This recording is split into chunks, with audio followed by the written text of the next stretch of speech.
देश के अंदर जो महंगाई की मार पड़ी है वो अत्यंत ही गंभीर चिंता का विषय है। मैं कहना चाहता हूं कि जो देश के अंदर जिस नारे को लेके अच्छे दिनों की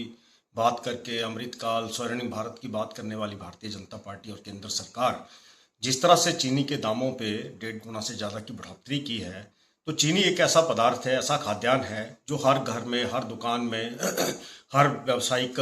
परिसर में, सरकारी गैर सरकारी हर जगह पे इस्तेमाल होता है। तो मैं ये समझता हूँ कि जिस तरह से चीनी और ये आने वाला जो समय है, ये त्योहारी सीज़न का, हिंदुस्तान के अंदर ये त्योहारी सीज़न शुरू होने वाला समय है। तो इसमें जिस तरह से चीनी के दामों में बेतहाशा बढ़ोतरी हुई है, पर गंभीर चिंता का विषय है और ये सीधा सीधा एक आम आदमी की जेब के ऊपर डाका डाला गया है केंद्र सरकार के द्वारा। कहाँ भारत जैसा देश जो था वो चीनी को निर्यात करता था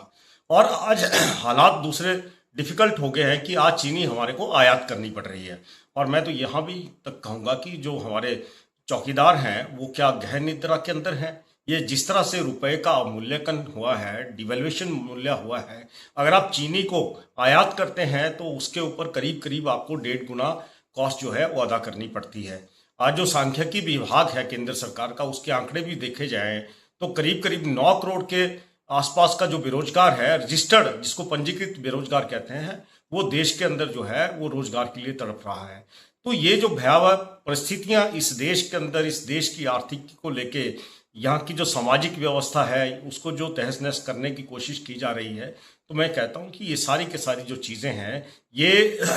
आम आदमी के ऊपर गहरा असर डाल रही है। चीनी एक सुबह सुबह दोपहर, सुबह की चाय, शाम की चाय, दोपहर की चाय, कहीं पे जाना है तो एक औपचारिकता जो है वो चीनी के साथ निभाई जाती है, चाय के साथ निभाई जाती है। और जिस तरह से ये बढ़ोतरी हुई है तो मैं कहता हूँ ये बड़ा आश्चर्यचकित करने वाला विषय है। अगर आप तेल और कच्चे तेल के भावों की इंटरनेशनल मार्केट के अंदर बात करेंगे और उसके बावजूद अगर आप यहाँ पे पेट्रोल डीजल की कीमतें क्या हैं, अगर उसका आप आकलन करेंगे, अनुपातिक आकलन करेंगे, तो आप पाएंगे कि किस तरह से जो है आम आदमी की जेब से पैसा निकल के जो है वो केंद्र सरकार अपनी तिजोरी भरने में लगी हुई है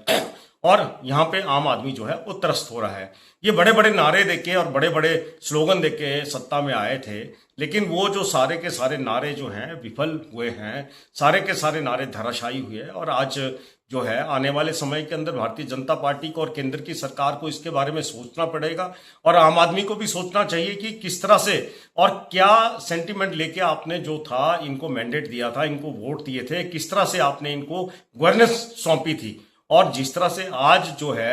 हर आदमी की जेब के ऊपर ये डाका डाल रहे हैं, तो एक गंभीर विषय है और इस विषय के ऊपर जो है हम हर आदमी को सोचना चाहिए। और मैं ये समझता हूँ कि आने वाले राज्यों के अंदर और जो केंद्र के अंदर जो हमारे 2029 के अंदर जो चुनाव होंगे उनको मद्देनजर रखते हुए लोगों को अपना विकल्प चुनना पड़ेगा और तभी इस देश की जो है वो आर्थिक व्यवस्था ठीक आएगी। और अगर आर्थिक व्यवस्था ठीक आती है तो डेफिनेटली मैं ये समझता हूँ कि सामाजिक व्यवस्था भी ठीक आ जाएगी।